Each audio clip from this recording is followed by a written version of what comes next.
Dear learners, आज हम unit 1 start कर रहे हैं।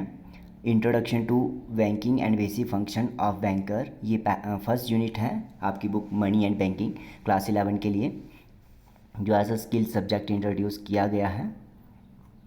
ये पूरा स्ट्रक्चर है कि इस चैप्टर में हम क्या क्या पढ़ेंगे। तो हम सीधे इंट्रोडक्टरी पार्ट पे चलते हैं। सबसे पहले कि बैंक क्या होता है और बैंकर के फंक्शन क्या होते हैं। यहाँ बैंक की डेफिनेशन नहीं दी गई, लेकिन आगे हम देखेंगे। तो बैंक हम क्यों जाते हैं, what are the various reasons why we go to a bank. Okay, the first reason is safety. Safety किससे? सेफ्टी कि अगर चोरी हो जाए, थेफ्ट हो जाए, फ्लड या फायर आ जाए, फायर के केस में बैंक एक हमारे लिए सेफ़ ऑप्शन है, जहां हम अपनी सेविंग्स रख सकते हैं। सेविंग रख सकते हैं, साथ में अपने जो मूवेबल एसेट्स है जैसे ज्वेलरी हो गई, जहाँ अपने डॉक्यूमेंट्स हो गए, वो हम बैंक में रख सकते हैं। First point is safety. Second is convenience. Convenience भी रहती है क्योंकि हम जब भी कहीं बाहर जाते हैं, जब भी कभी हमें बाहर जाना हो, तो कहीं से भी हम पेमेंट कर सकते हैं। तो कहीं से भी पैसा हम भेज पाएंगे, ट्रांसफ़र कर पाएंगे। कन्वीनियंस इस सेकंड पॉइंट। ये काफ़ी इजी पॉइंट है, जस्ट गो थ्रू करेंगे तो समझ आ जाएंगे। Then interest earning.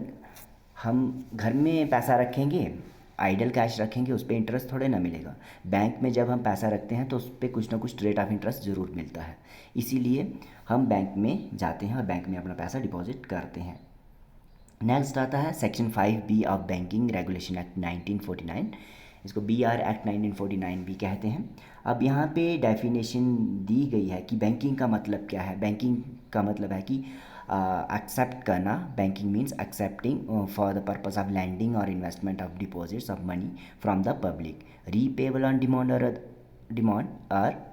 Otherwise, and withdrawable by cheque, draft, order or otherwise. तो यहाँ पे डेफिनेशन दी गई है कि बैंकिंग का मतलब क्या होगा कि पैसे एक्सेप्ट करना, जो भी सेवर्स आएंगे उनके पैसों को एक्सेप्ट करना, और उनको रीपेबल ऑन डिमांड, यानी जब भी मांगे जाएंगे वो पैसे वापस करना, और उसी पैसे को यूज़ करना पब्लिक को लैंड करने के लिए, उधार देने के लिए। फिर सेक्शन 5D है बैंकिंग रेगुलेशन एक्ट की 1949। आप इसको इस वीडियो को एज पॉडकास्ट भी सुन सकते हो, तब भी आपको काफ़ी सारी चीज़ें क्लियर हो जाएंगी। सेक्शन 5D या BR एक्ट 1949 ये क्या कहता है? बैंकिंग कंपनी क्या होगी? बैंकिंग कंपनी कोई भी ऐसी कंपनी जो कंपनीज एक्ट 2013 में जिसको डिफ़ाइन किया गया है, उसको हम बैंकिंग कंपनी कहेंगे। बैंक भी एक तरह की कंपनी ही है, ठीक है, जिसका मेन बिजनेस या मेन मोटिव क्या है? प्रॉफिट अर्न करना। So banking regulation, sorry, banking company means any company which transacts the business of banking in India. Company means any company defined in the companies act 2013। Companies act 2013 में company का जो meaning है वही banking company का meaning है, ठीक है। इस बैंकिंग कंपनी में अब फॉरेन बैंक भी आ सकते हैं। अब यहाँ पे बैंकिंग कंपनी को थोड़ा डिटेल में बताया गया है कि बैंकिंग कंपनी क्या होगी, जो डिपॉजिट्स को एक्सेप्ट करती है। जनरली बैंक का क्या काम होता है? डिपॉजिट्स को एक्सेप्ट करना और उसको लैंडिंग या फर्दर इन्वेस्टमेंट के लिए यूज़ करना, जिससे कि बैंक प्रॉफिट अर्न करता है। अब हम बैंकर के फंक्शंस क्या होते हैं। जो बैंकर होता है वो क्या काम करता है? चलिए, हम जब भी बैंक में जाते हैं वहाँ पे हमें काफ़ी सारे लोग दिखते हैं जो हमारी हेल्प करते हैं, ठीक है। तो एक बैंकर का क्या काम होता है? एक बैंकर को पता होता है, वो एक्सपर्ट होता है, वो फाइनेंशियल एडवाइस दे सकता है फाइनेंशियल मैटर्स पे, कि लोन कैसे आपको मिल सकता है, इन्वेस्टमेंट कैसे कर सकते हो, सिक्योरिटीज़ में अगर आपको इन्वेस्ट करना है, जहाँ शेयर मार्केट में इन्वेस्ट करना है, या कौन कौन से सेविंग्स इंस्ट्रूमेंट हैं जो हम ले सकते हैं, तो ये बैंकर हमें बताता है। अपने क्लाइंट्स की फाइनेंशियल नीड्स को भी सॉल्व करता है, और इस तरह से बैंक के लिए काम भी करता है, बैंक के लिए कस्टमर्स भी बढ़ाता है अपने व्यवहार से, है ना। उसका अच्छा बिहेवियर, अच्छा व्यवहार कस्टमर्स के साथ बैंक के लिए प्रॉफिटेबल होता है, और इस तरह से बैंक का बिजनेस भी बैंकर बढ़ाता है। रिकॉर्ड्स रखता है, keep records of all the financial transaction जो भी वो कंडक्ट करता है। एप्लीकेशन फॉर्म्स हो गए, जहाँ एवरीडे ये कस्टमर आएंगे तरह तरह की सर्विसेज के लिए अप्लाई करेंगे, तो उसके पास सारा रिकॉर्ड रहता है, बैंकर के पास सारा रिकॉर्ड रहता है। ये रिकॉर्ड क्यों रखना पड़ता है? सेफ्टी के लिए, कॉन्फिडेंशियलिटी के लिए, ताकि जो कस्टमर्स हैं बैंक के, उनकी जो कॉन्फिडेंशियलिटी है उनके डॉक्यूमेंट्स की, जहाँ रिकॉर्ड्स की, वो बनी रहे। Then next is advice, clients को एडवाइस करना है। जो भी क्लाइंट्स उसके पास आएंगे, जैसे ऊपर भी हमने देखा कि अलग अलग तरह के लोन प्रोडक्ट्स कौन से हैं, फाइनेंशियल इंस्ट्रूमेंट्स कौन कौन से हैं, कहाँ पे पैसा रख के उनको ज़्यादा रेट ऑफ इंटरेस्ट मिल सकता है। इस तरह से वो फेस टू फेस मीटिंग भी करता है, फ़ोन कन्वर्सेशन भी करता है ना, अपने क्लाइंट्स को हेल्प करने के लिए, एडवाइस करने के लिए। The banker will also review A clients financial situation, है ना, कि बिकिस कौन सा कस्टमर जो है वो उसकी क्रेडिट वर्दीनेस अच्छी है, वो उसको इन्वेस्ट कर सकता है, उसको डिफरेंट फाइनेंशियल इंस्ट्रूमेंट सजेस्ट करता है, और इस तरह से अपने मॉनेटरी गोल्स को भी बैंकर जो है वो अचीव करता है। नेक्स्ट पॉइंट है gather financial information. Financial information नए क्लाइंट्स की, एग्जिस्टिंग क्लाइंट्स की इकट्ठी करके रखता है, ताकि वो फ्यूचर में किसको लोन देना है, कैसे कहाँ कहाँ से पैसा आने की प्रोबेबिलिटी है, ये सब इंफॉर्मेशन बैंक को रहे। क्लाइंट की फाइनेंशियल हिस्ट्री, उसकी क्रेडिट वर्दीनेस, इसको भी रिव्यू करता है बैंकर। क्लाइंट की फाइनेंशियल नीड क्या होगी, हमने ऊपर पढ़ा कि किस तरह से वो क्लाइंट्स की फाइनेंशियल नीड को अंडरस्टैंड करता है और उनको लोन देने में, दिलवाने में हेल्प करता है, जिससे कि बैंक का प्रॉफिट बढ़े। Next is disburse funds. अब ये तो बैंक का काम होता ही है, फंड्स को डिसबर्स करना। लोग बैंक में क्यों आते हैं? या तो अपना पैसा डिपॉजिट करेंगे, या तो पैसा विड्रॉ करेंगे, निकालेंगे, ठीक है ना। तो accepting deposit and disbursing funds require a lot of attention and accuracy. तो हमें पता है कि अगर बैंक में किसी थोड़ी सी भी गलती हो जाती है, तो वो पैसा खुद से भी भरना पड़ सकता है। तो इसीलिए बैंकर्स क्या करते हैं, काउंटिंग मशीन्स रखते हैं, जिससे उनका काम आसान हो सके, ह्यूमन एरर को दूर किया जा सके, और स्पीड बढ़ाई जा सके कैश को डिस्पेंस करने की या बिल्स को काउंट करने की। नेक्स्ट पॉइंट आता है बैंकर का काम है एनफोर्सिंग सिक्योरिटी, कि कैसे वो सिक्योरिटी को एनफोर्स कर सकता है। उसको समझ आ जाना चाहिए कि कौन से बिल्स नकली हैं, फ्रॉड से कैसे बचा जा सकता है, ठीक है। काउंटरफीट चेक्स, यानी जो नकली चेक्स हैं, जहाँ इस तरह से किस तरह कैसे बैंक को इन्फॉर्म करना है और बचाना है, जहाँ अपने कस्टमर्स को भी सेव करना है। बैंकर्स की ये ड्यूटी होती है कि वो क्लाइंट को हेल्प करे, है ना, कोई फ्रॉडलेंट एक्टिविटी से उनको बचाए, उनके वैल्यूएबल्स, मनी, डॉक्यूमेंट, रिकॉर्ड्स को अनऑथराइज्ड एक्सेस से, जब नेचुरल डिज़ास्टर से कैसे बचा के रखना है, ये भी बैंकर का काम होता है। नेक्स्ट देखते हैं बैंकिंग सिस्टम इन इंडिया। जो फ्लो चार्ट आपको दिख रहा है, इससे क्लियर हो रहा है कि हमारी कंट्री का बैंकिंग सिस्टम कैसा है। सबसे ऊपर जो बैंकों का बैंक है, सभी बैंकों को जो रेगुलेट करता है इंडियन बैंकिंग सिस्टम में, सबसे ऊपर आता है सेंट्रल बैंक ऑफ इंडिया, जिसको हम रिज़र्व बैंक ऑफ इंडिया कहते हैं। हमारे देश में सेंट्रल बैंक का नाम है reserve bank of India. Reserve bank of India का क्या काम होता है, ये हम नीचे डिटेल में पढ़ेंगे भी, लेकिन हम यहाँ पे फ्लो चार्ट में देख रहे हैं कि जो रिज़र्व बैंक है सबसे ऊपर आ रहा है, यानी इसकी जो पोजीशन है सबसे ऊपर है। ये सभी बैंकों को रेगुलेट करेगा, कंट्री की जो फाइनेंशियल स्टेबिलिटी है उसको देखेगा। बहुत सारे काम होते हैं इसके, वो हम आगे डिटेल में पढ़ेंगे। अब रिज़र्व बैंक किस किस को रेगुलेट कर रहा है? कमर्शियल बैंक को, रीजनल रूरल बैंक को, और कोऑपरेटिव बैंक को, ठीक है। तो कमर्शियल बैंक में फर्दर कि कौन कौन से आते हैं? पब्लिक सेक्टर बैंक आते हैं और प्राइवेट सेक्टर बैंक आते हैं। पब्लिक सेक्टर में बैंक में भी नेशनलाइज बैंक होगी और स्टेट बैंक ग्रुप होगा, ठीक है। प्राइवेट सेक्टर बैंक में प्राइवेट बैंक्स इंडियन भी हो सकते हैं और फॉरेन भी हो सकते हैं। और इंडियन जो बैंक्स हैं, कुछ पुराने हैं, कुछ नए हैं, और कुछ लोकल लेवल पे भी हैं इंडियन बैंक्स, प्राइवेट बैंक्स हैं जो, ठीक है। अब रीजनल रूरल बैंक को आगे फर्दर डिवाइड नहीं किया गया, इसको हम डिटेल में पढ़ेंगे, रीजनल रूरल बैंक्स क्या होते हैं, आगे इसकी डिटेल है। कोऑपरेटिव बैंक में फर्दर स्टेट कोऑपरेटिव भी हो सकते हैं, सेंट्रल डिस्ट्रिक्ट कोऑपरेटिव बैंक्स भी होते हैं, जहाँ पब्लिक क्रेडिट सोसाइटीज़ भी होती हैं। इसको हम आगे इसी फ्लो चार्ट को काफ़ी डिटेल में देखेंगे। सबसे पहले हम देख रहे हैं कमर्शियल बैंक। कमर्शियल बैंक का क्या काम होता है? किसी भी बैंक का क्या काम होगा, वो डिपॉजिट्स को एक्सेप्ट करेगा, लोगों को लोन देगा। और आजकल बहुत बैंक्स जो हैं बहुत सारी फाइनेंशियल सर्विसेज भी दे रहे हैं, ठीक है, लोन और एडवांसेस के अलावा, ठीक है ना। और कौन कौन से फाइनेंशियल इंस्ट्रूमेंट्स हैं उनके लिए भी बैंक गाइड कर रहे हैं और अपना प्रॉफिट कमा रहे हैं। बैंक जो हैं जनरली प्रॉफिट के लिए काम करते हैं। इंडस्ट्रीज़ की फ़ाइनेंशियल रिक्वायरमेंट्स क्या हैं, एग्रीकल्चर सेक्टर में, रूरल डेवलपमेंट में कहाँ कहाँ पे लोगों को फाइनेंशियल रिक्वायरमेंट है, वहाँ उन एरियाज़ को आइडेंटिफाई करना और अपना प्रॉफिट बढ़ाने के लिए कमर्शियल बैंक काम करता है। अब कमर्शियल बैंक में हमने फर्दर डिवीज़न देखी थी कि पब्लिक सेक्टर बैंक भी आते हैं, इसमें प्राइवेट सेक्टर बैंक्स आते हैं, फॉरेन बैंक्स आते हैं। नेक्स्ट आगे आते हैं रीजनल रूरल बैंक भी, है ना, वो आगे हम देखेंगे। सबसे पहले हम पब्लिक सेक्टर बैंक देखेंगे। अब पब्लिक सेक्टर बैंक का क्या मीनिंग है, पब्लिक मतलब क्या, पब्लिक सेक्टर बैंक मीनिंग क्या, कि जो नेशनलाइज्ड बैंक हैं, यानी जिसमें गवर्नमेंट की स्टेक ज़्यादा है, 50% से ज़्यादा गवर्नमेंट की स्टेक यानी हिस्सेदारी, शेयर्स गवर्नमेंट के ज़्यादा हैं, ठीक है। तो वो होते हैं पब्लिक सेक्टर बैंक। यहाँ पे लिखा भी है कि जहाँ पे मेजॉरिटी स्टेक 50% गवर्नमेंट द्वारा रखी जाती है। इसकी एग्जांपल्स हैं state bank of India, Punjab national bank, bank of Baroda और ऐसे ही बहुत सारे नेशनलाइज्ड बैंक। 21 नेशनलाइज्ड बैंक है हमारी कंट्री में, नीचे लिख भी रखा है। और ये जो बैंक है नेशनलाइज्ड बैंक हैं, इनके शेयर्स जो हैं स्टॉक एक्सचेंज पर भी लिस्टेड हैं। स्टॉक एक्सचेंज यानी यहाँ पे शेयर्स खरीदे बेचे जाते हैं।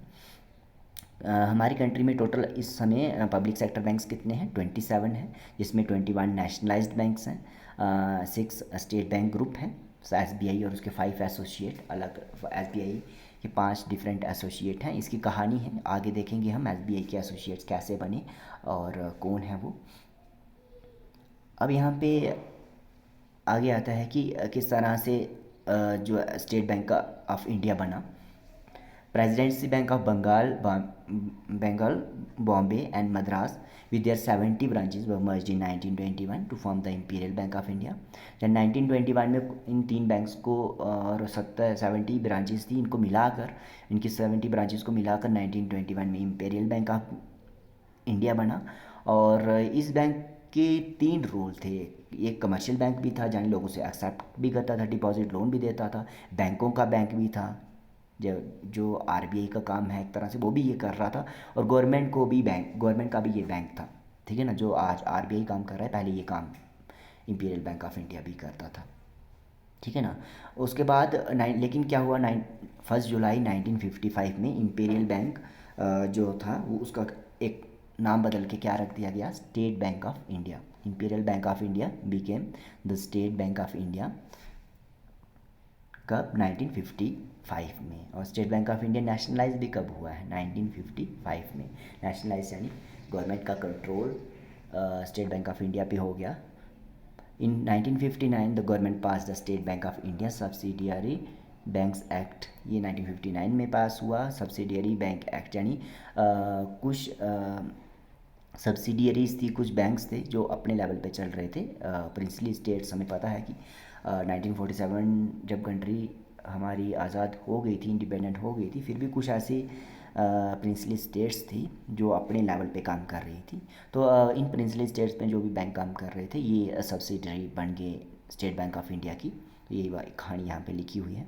7 other state banks become the subsidiary of the new bank when nationalized on 19 जुलाई 1969। और कुछ भी और दूसरी 8 न्यू सब्सिडियरीज भी बन गई। सब्सिडियरीज मतलब क्या, सब्सिडियरीज यानी जिनके ऊपर कंट्रोल किसका रहेगा, स्टेट बैंक ऑफ इंडिया का ही रहेगा। Government of India acquired the reserve bank of India stake in SBI so as to improve any conflict of interest. अब यहाँ पे गवर्नमेंट ऑफ इंडिया ने क्यों हिस्सेदारी SBI की ले ली, क्योंकि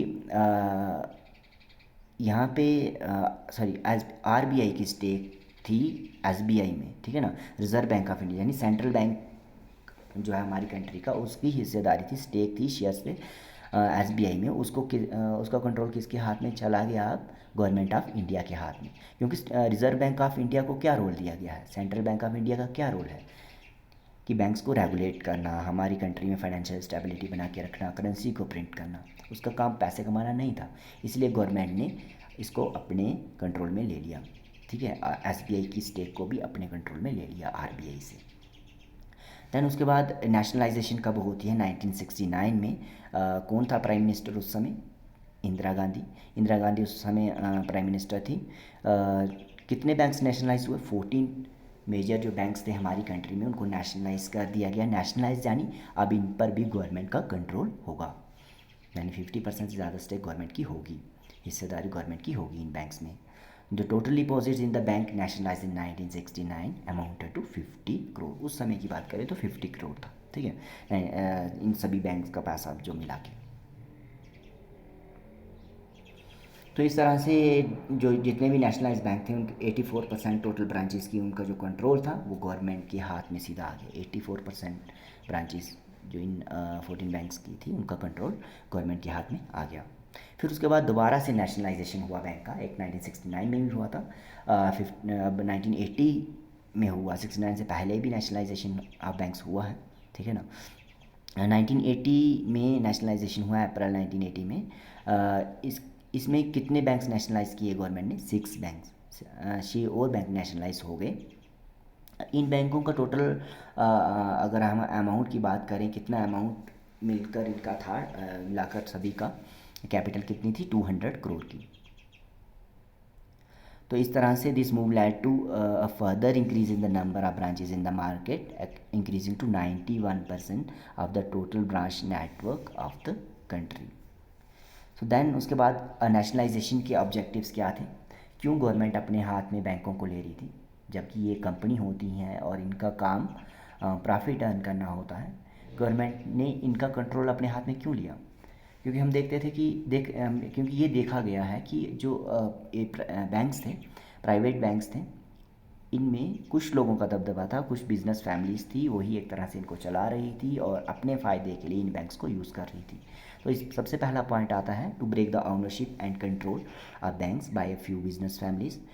दूसरा पॉइंट आता है concentration of wealth and economic power. कुछ लोग जो थे वो अमीर ही होते जा रहे थे, है ना, गरीबों को तो कोई पूछ ही नहीं रहा था, और इवन लोन भी अमीरों को ही मिलता था, ठीक है ना। इसीलिए थर्ड पॉइंट आता है mobilise saving from masses from all parts of the country. All parts of the country यानी गांव के लोग भी सेविंग करेंगे, उनका पैसा भी बैंकों में जमा हो पाए, उनके इंटरेस्ट को भी प्रोटेक्ट किया जा सके। नेक्स्ट पॉइंट आता है to cater to the need of the priority sectors. अब प्रायोरिटी सेक्टर्स कौन से होते हैं? फॉर एग्जांपल हमारी कंट्री में एग्रीकल्चर सेक्टर को कोई भी बैंक लोन देना नहीं चाहेगा, क्योंकि बैंक क्या होते हैं? फाइनेंस एक कंपनीज होते हैं जिनका काम प्रॉफिट अर्न करना होता है, और एग्रीकल्चर सेक्टर में डिफ़ॉल्ट रेट हाई होता है, इसीलिए वहाँ पे लोन कोई नहीं देना चाहेगा, है ना। तो गवर्नमेंट ने कुछ सेक्टर्स को प्रायोरिटी सेक्टर्स आइडेंटिफाई किया है जिनको लोन देना हर बैंक के लिए मैंडेटरी होगा सेंट्रल बैंक के अकॉर्डिंग, इसीलिए बैंकों का नेशनलाइजेशन किया गया। 1963 में क्या हुआ? SBI merge state bank of Jaipur, state bank of Bikaner, ये दो bank state bank of India में शामिल हो गए, यानी ये अलग बैंक नहीं रहेंगे। अब स्टेट बैंक ऑफ जयपुर नहीं रहेगा, स्टेट बैंक ऑफ बीकानेर नहीं रहेगा, इसको एसबीआई कहा जाएगा। There has been a proposal to merge all the associate banks into SBI to create a mega bank and streamline the group operation. इन सभी बैंक्स को एसबीआई में मर्ज कर दिया गया है और एक बैंक की तरह ये काम करेंगे। 13 अगस्त 2008 में फर्स्ट स्टेप किया गया इनको एक साथ करने का, जब स्टेट बैंक ऑफ सौराष्ट्र भी एसबीआई में मर्ज हो गया। इसके एसोसिएट बैंक्स अब कम हो गए, अब 6 एसोसिएट बैंक रह गए एसबीआई के। The absorption of the state bank of Indore completed on 26 अगस्त 2010। इस तरह से जो स्टेट बैंक ऑफ इंडिया के सब्सिडियरीज थी, जिनके ऊपर स्टेट बैंक ऑफ इंडिया का कंट्रोल था, वो उसमें एसबीआई में मर्ज होते गए। अब पहले हमने कंप्लीट किया है कमर्शियल बैंक्स में पब्लिक सेक्टर बैंक। अब हम देख रहे हैं private sector bank. Private sector bank भी कमर्शियल बैंक ही हैं, इनका मेन एम भी प्रॉफिट अर्न करना ही होता है। यहाँ पे एग्जांपल्स लिखी हैं प्राइवेट सेक्टर बैंक में कौन कौन है। एचडीएफसी बैंक है, आईसीआईसीआई बैंक है, एक्सिस बैंक है, ये बड़े बैंक हैं इसीलिए इनका नाम यहाँ पे लिखा हुआ है। ये प्राइवेट बैंक्स कब सामने आए? जब 1991 में 1991 में लाइबरलाइजेशन हुआ, हमने अपनी इकॉनमी को ओपन अप किया वर्ल्ड इकॉनमी के लिए। पहले ऐसा होता था कि हम बहुत ज़्यादा कंट्रोल लगाते थे, कस्टम ड्यूटी, ट्रेड बैरियर्स, ताकि कोई कंट्रीज का प्रोडक्ट हमारी कंट्री में सीधे एंटर ना करे, है ना। 1991 में हमने अपनी इकॉनमी को ओपन अप कर दिया, यानी वर्ल्ड की कोई भी कंपनी हमारे देश में आके बिज़नेस कर सकती है। बैंक्स भी एक तरह से एक कंपनी सी थी, और ये HDFC bank, ICICI bank, axis bank, ये प्राइवेट बैंक हैं, इनको भी अलो किया गया बैंकिंग बिजनेस करने के लिए इंडिया में। क्योंकि जो रिफॉर्म्स हुए थे 1991 में उनमें बैंकिंग सेक्टर रिफॉर्म्स भी थे, जिसमें रिज़र्व बैंक ऑफ इंडिया, यानी जो हमारा सेंट्रल बैंक था, उसके कंट्रोल को काफ़ी कम किया गया। अब उसका काम बैंकों को कंट्रोल करना नहीं था, बल्कि फैसिलिटेट करना था, उनकी हेल्प करना था। ये कहानी है इसके पीछे 1991 में कैसे हमने अपनी इकॉनमी को ओपन अप किया। Private sector banks are those whose equity is held by the private shareholder. Private sector banks play a major role in the development of Indian banking industry. Private sector banks का भी बहुत role है, ये भी बहुत सारी capital generate करते हैं, और डेवलपमेंट में भी इनका रोल है, क्योंकि लोन जब देंगे ये, तभी तो लोग इन्वेस्ट कर पाएंगे और फर्दर डेवलपमेंट ले पाएंगे। प्राइवेट सेक्टर बैंक जो ओल्ड हैं, पहले से चले आ रहे हैं, इनमें J&K बैंक भी आता है, डेवलपमेंट क्रेडिट बैंक आता है, कर्नाटका बैंक आता है, साउथ इंडिया बैंक आता है, which were all open prior to 1991 से पहले जो खुले हैं। J&K बैंक जो हमारे यहाँ है, ये 1991 से पहले का है, ठीक है था, है ये भी प्राइवेट बैंक, जिसमें गवर्नमेंट की भी, स्टेट गवर्नमेंट की शेयर होल्डिंग है।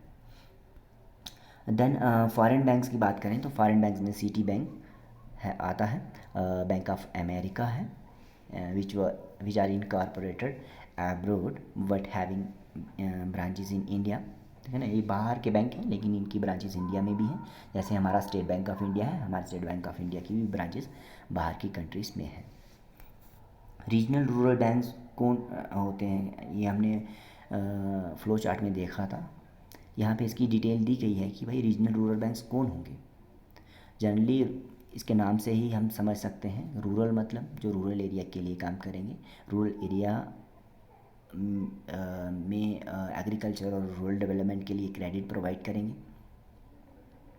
मेन काम क्या है इनका, रूरल इकॉनमी को डेवलप करना। अब रीजनल रूरल बैंक से कौन उधार लेगा, स्मॉल और marginal farmers. Small marginal farmers कौन होते हैं, जिनकी जो लैंड है 2 हेक्टर से कम होगी, ठीक है ना, वो लोन लेंगे इनसे।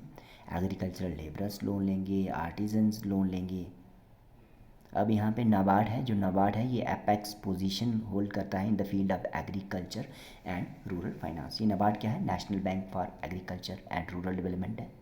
ये डायरेक्टली पैसा नहीं देता, लेकिन आगे बैंक्स को पैसा डिसबर्स करता है, और वो बैंक फिर एग्रीकल्चर और रूरल फाइनेंस के लिए पैसा देते हैं। रीजनल रूरल बैंक की कॉन्स्टिट्यूशन की बात करें, एक तरह से क्या क्या मिलाकर ये बनता है, तो गवर्नमेंट ऑफ इंडिया 50% हिस्सेदारी गवर्नमेंट ऑफ इंडिया की है। कोई भी पब्लिक सेक्टर बैंक हो सकता है, नेशनलाइज बैंक, उसकी स्टेक है 35%, यानी उसका शेयर है 35%। और गवर्नमेंट ऑफ द स्टेट, जिस भी स्टेट में, फॉर एग्जांपल लद्दाख में, जहाँ जम्मू कश्मीर में कहीं पे अगर ये रीजनल रूरल बैंक हैं, तो उस पर्टिकुलर एरिया की जो कंट्रीब्यूशन होगा वो होगा 15%। तो इस तरह से इसकी शेयर होल्डिंग टोटल अमाउंट बनता है 100%। इसका मेन एम है रूरल एरियाज़ को सर्व करना। रूरल एरियाज़ को सर्व करने का क्या मीनिंग है कि वहाँ के जो लोग हैं उनको लोन देना, उनकी क्रेडिट नीड्स को पूरा करना। रीजनल रूरल बैंक के बाद आता है cooperative bank. Cooperative bank are so called because they are organized under the provisions of the Cooperative Credit Societies Act of the States।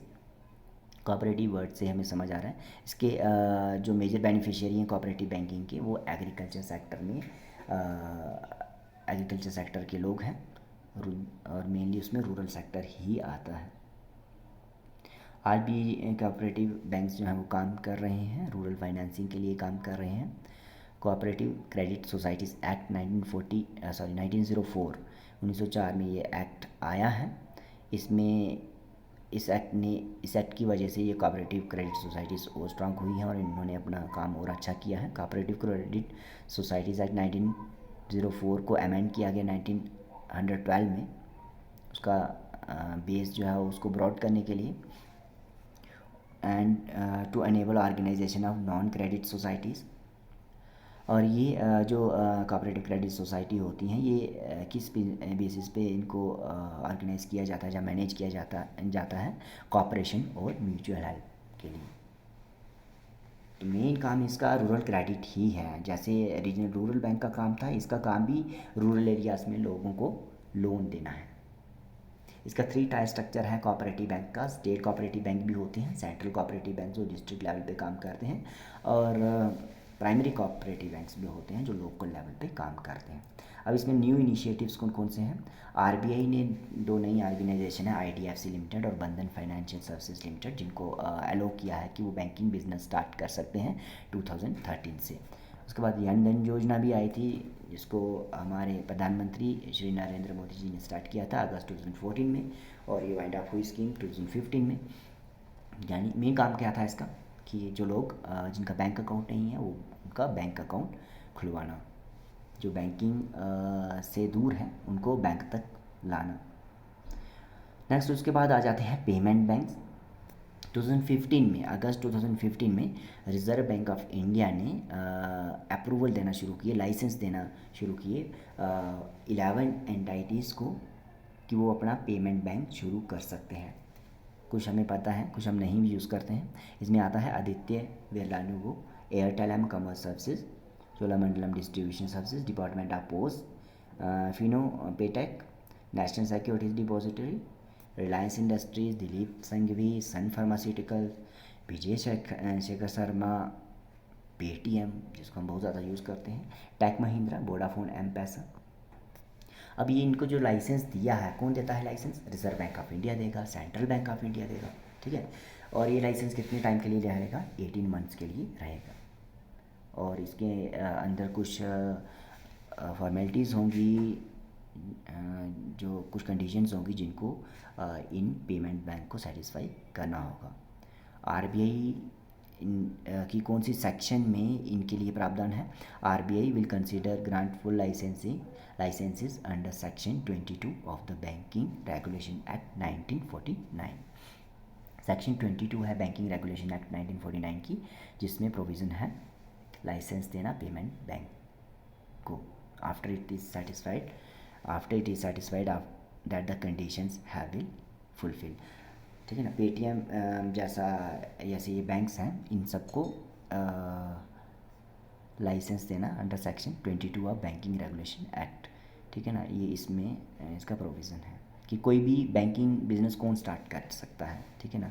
Section 22 of the banking regulation act 1949 में इसका provision है। Small finance bank, ये कौन से bank हैं? निजी banks यानी छोटे छोटे बैंक्स हैं। स्मॉल फाइनेंस बैंक क्या काम करते हैं? ये ऐसे एरिया जहाँ पे लोग नहीं पहुँच पा रहे हैं, जहाँ पैसा डिसबर्स नहीं कर पा रहे हैं, क्रेडिट लोन लोगों को नहीं दे पा रहे हैं, उन एरियाज़ में सर्व करना। और वो एरियाज़ कौन से हैं? स्मॉल बिजनेस यूनिट्स हो सकती हैं, स्मॉल और मार्जिनल फार्मर्स हो सकते हैं, micro and small industries and unorganised sector entities small finance bank finance करेगा। 2015 में आरबीआई ने डिसाइड किया कि इनको अप्रूवल दिया जाए 10 एप्लीकेंट्स को जो ये काम करेंगे, स्मॉल फाइनेंस बैंक का काम करेंगे। उनके नाम नीचे दिए गए हैं,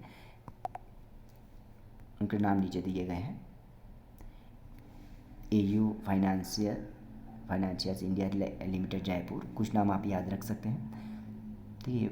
ये सारे नाम हैं। ये 10 एप्लीकेंट्स हैं जिनको अप्रूवल दिया है आरबीआई ने 2015 में।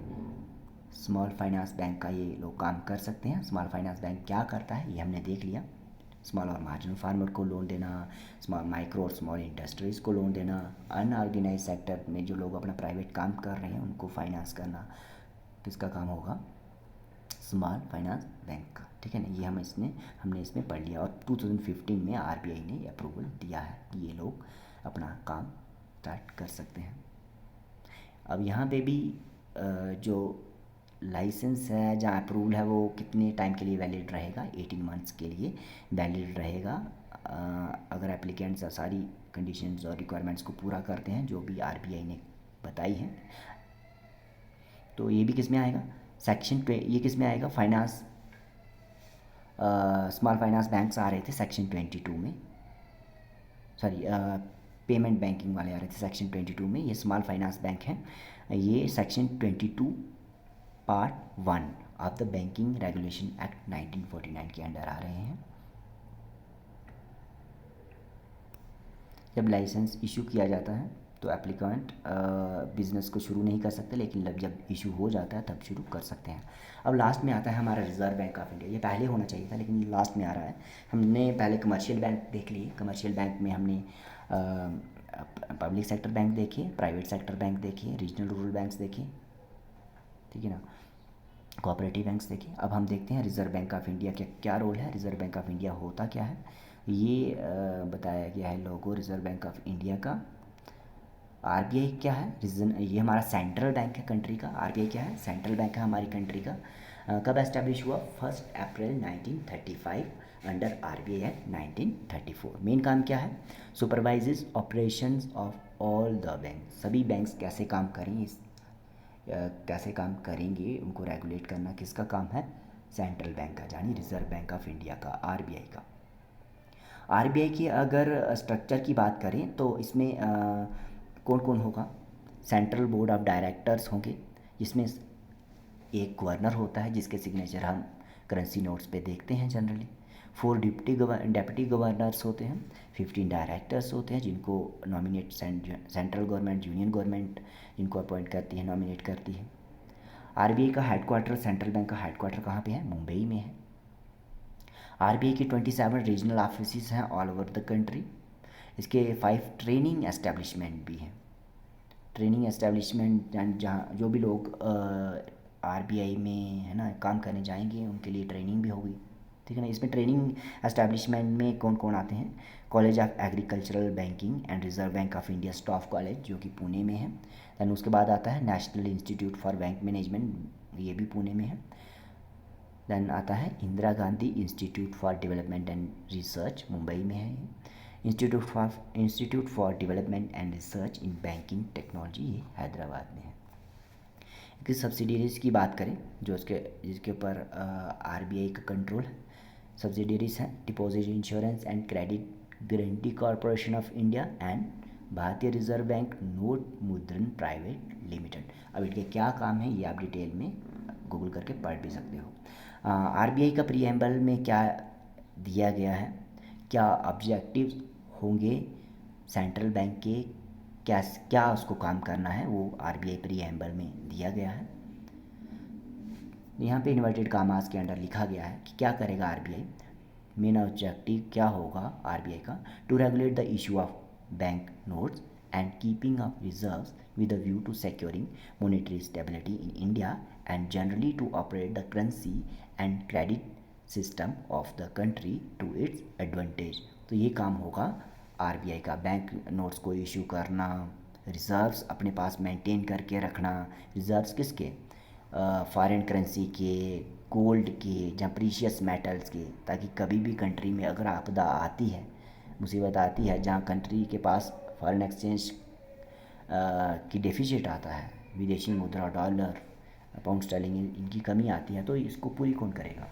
सेंट्रल बैंक करेगा, ठीक है ना। फाइनेंशियल स्टेबिलिटी इससे हमारी कंट्री की बनी रहती है। तो ये काम है आरबीआई का। डिपार्टमेंट्स फॉर डिफरेंट फंक्शन, तो आरबीआई के डिफरेंट डिपार्टमेंट हैं, 20 डिपार्टमेंट्स हैं, जिसमें इंटरनल मैनेजमेंट जो इंटरनल मैनेजमेंट को देखते हैं, और सभी डिपार्टमेंट्स की अपनी अपनी स्पेशलाइजेशन है। ये डिपार्टमेंट जैसे देखेंगे currency management, banking supervision, financial markets को, रिस्क मॉनिटरिंग, ये अपने आप में बहुत बड़े बड़े एरियाज़ हैं। बैंकिंग सुपरविज़न, फाइनेंशियल मार्केट में भी आप आगे जाके पढ़ोगे कितनी सारी चीज़ें आती हैं।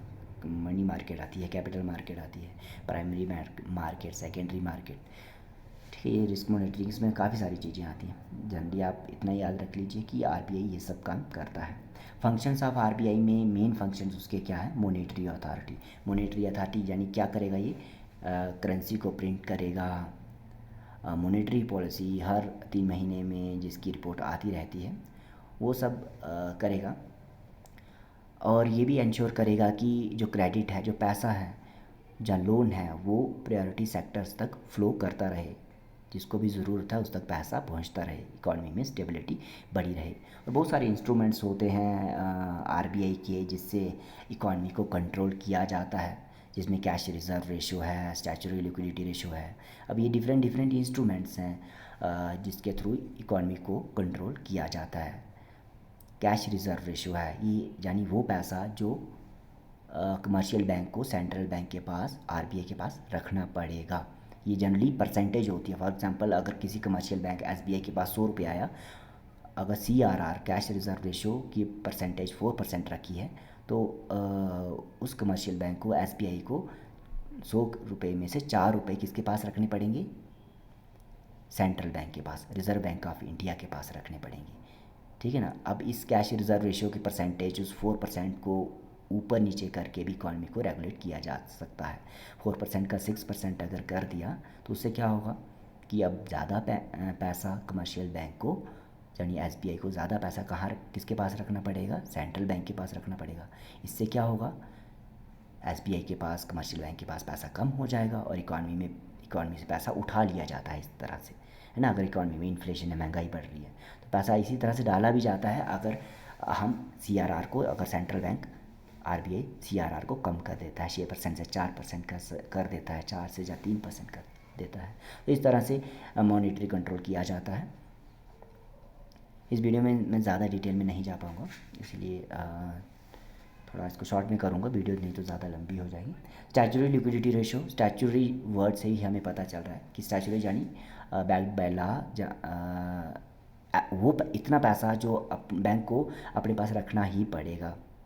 ठीक है ना। Prescribes the amount of money that banks must invest in securities issued by the government. Statutory liquidity ratio, इसको जनरली जहाँ गवर्नमेंट सिक्योरिटीज़ में रखना पड़ता है ये पैसा, जहाँ या बैंक अपने पास पैसा मिनिमम जो परसेंटेज आरबीआई ने डिसाइड की होती है, वो इतना पैसा हर कमर्शियल बैंक को अपने पास रखना होता है। फॉर एग्जांपल एसएलआर अगर 14% है, तो 100 रुपीज़ अगर कमर्शियल बैंक के पास आता है, तो 14 रुपीज़ हर वक्त अवेलेबल रखने होंगे कमर्शियल बैंक को अपने पास, लिक्विड फॉर्म में, कैश फॉर्म में। ठीक है। दैन उसके बाद आता है लिक्विडिटी एडजस्टमेंट फैसिलिटी। इसमें आता है रेपो रेट। रेपो रेट को हम कहते हैं रीपर्चेज रेट। ये शॉर्ट टर्म के लिए पैसा लोन पे देना होता है। ठीक है। Which is the rate at which RBI land short term money to banks. अगर बैंकों को, कमर्शियल बैंक्स को थोड़े समय के लिए, शॉर्ट टर्म यानी 15 डेज तक, 15 दिन तक के लिए अगर पैसा चाहिए, तो रेपो रेट एक तरह का रेट ऑफ इंटरेस्ट ही है, जिस पर कमर्शियल बैंक लोन ले सकते हैं रिज़र्व बैंक ऑफ इंडिया से। क्योंकि हम लोग, जनरल लोग तो कमर्शियल बैंक के पास लोन लेने जाते हैं, लेकिन जब कमर्शियल बैंक को लोन लेने की ज़रूरत होती है, पैसा लेना होता है, तो वो आरबीआई के पास जाते हैं। दैन उसके बाद दूसरा फंक्शन आता है इसका, रिज़र्व बैंक ऑफ इंडिया का, सेंट्रल बैंक का, regulator and supervisor of the financial system. ये हम पढ़ते आ रहे हैं। ये रेगुलेट कौन करेगा? सभी बैंक्स को आरबीआई करेगा। ठीक है। और फाइनेंशियल सिस्टम को भी कौन रेगुलेट करेगा? आरबीआई, सेंट्रल बैंक का, हमारे कंट्री का। ऑब्जेक्टिव क्या है? Maintain public confidence in the system, protect depositors interest and provide cost effective banking services to the public. Regulate करना क्यों ज़रूरी है? क्योंकि प्राइवेट सेक्टर में जो एंटाइटीज़ होती हैं वो प्रॉफिट मोटिव के लिए काम करती हैं।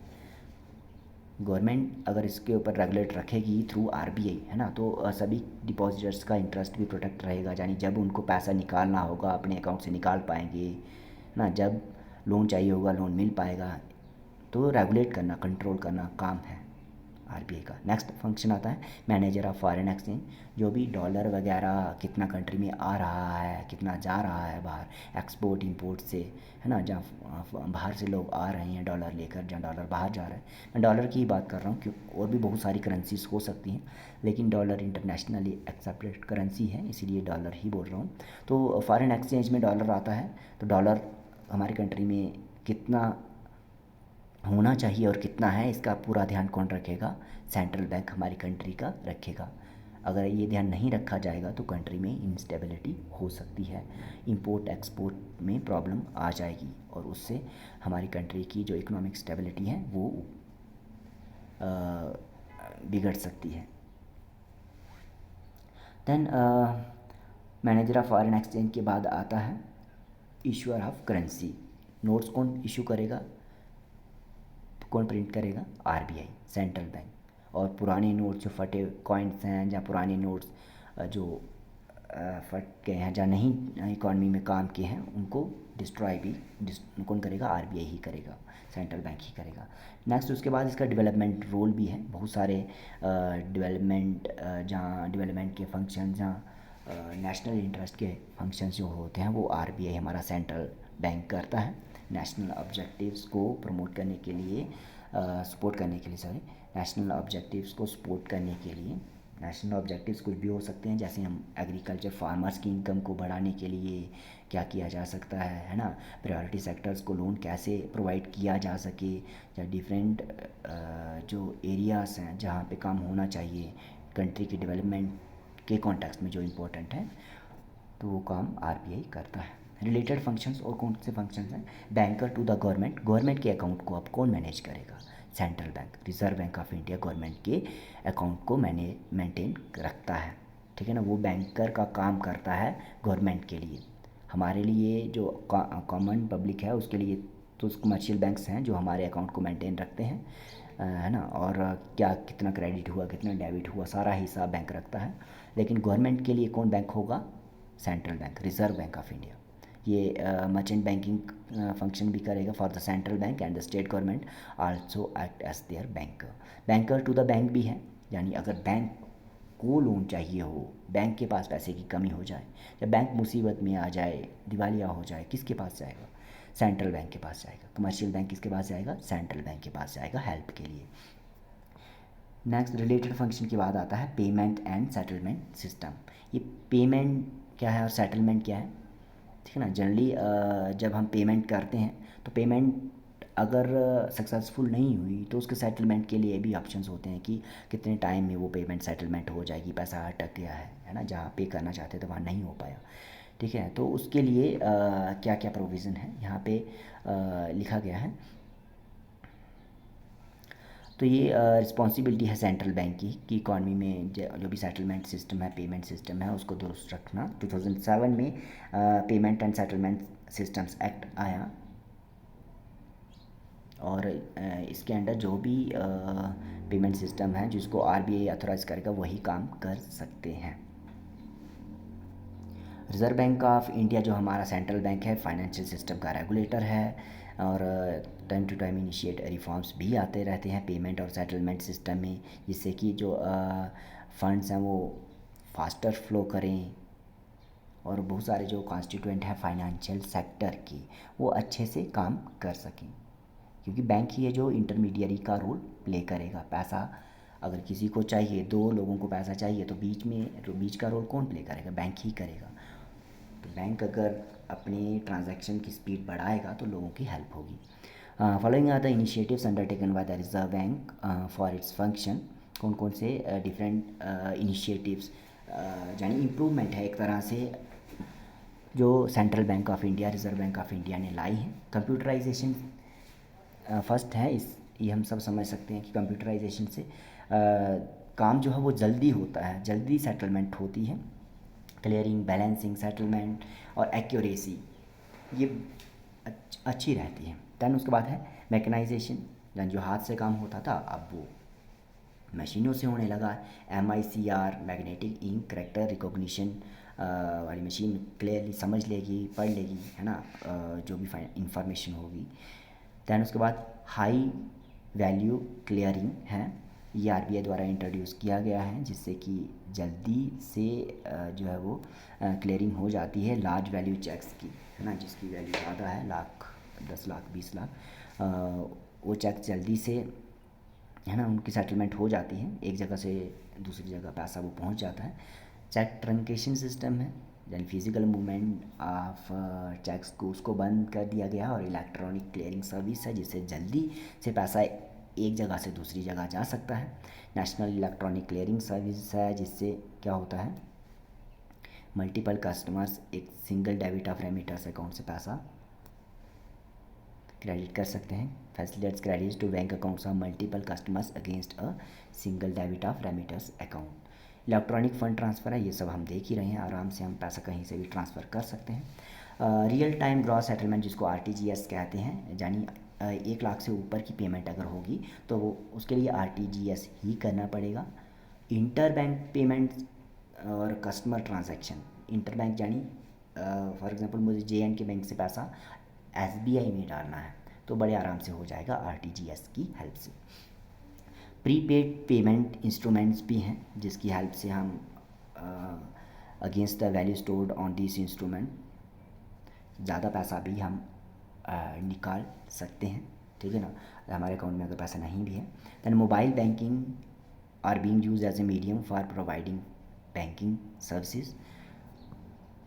नेक्स्ट आता है reserve bank of India, central bank of the country. RBI does not undertake the conventional banking business. हमें पता है कि सेंट्रल बैंक का काम डिपॉजिट्स को एक्सेप्ट करना नहीं है और लोन देना नहीं है। लोन देने का काम कौन करेगा, डिपॉजिट्स को एक्सेप्ट कौन करेगा, कमर्शियल बैंक, ठीक है ना। उसके बाद नाबार्ड के बारे में भी थोड़ा सा लिखा गया है। नाबार्ड की फुल फॉर्म क्या है, national agricultural bank for rural development. ये अपेक्स बैंक है, रूरल एरिया की इंफ्रास्ट्रक्चर को रूरल डेवलपमेंट के लिए फाइनेंस करने का काम नाबार्ड को दिया गया है। एक्सिम बैंक है, एक्सिम बैंक की फुल फॉर्म क्या है, export import bank of India. ये हमारा अपेक्स बैंक है इंडिया का in the field of finance for exports and imports, है ना। अगर हमें एक्सपोर्ट इंपोर्ट करने हो तो कहाँ से पैसा मिलेगा, एक्सिम बैंक से, वो फाइनेंस करेगा।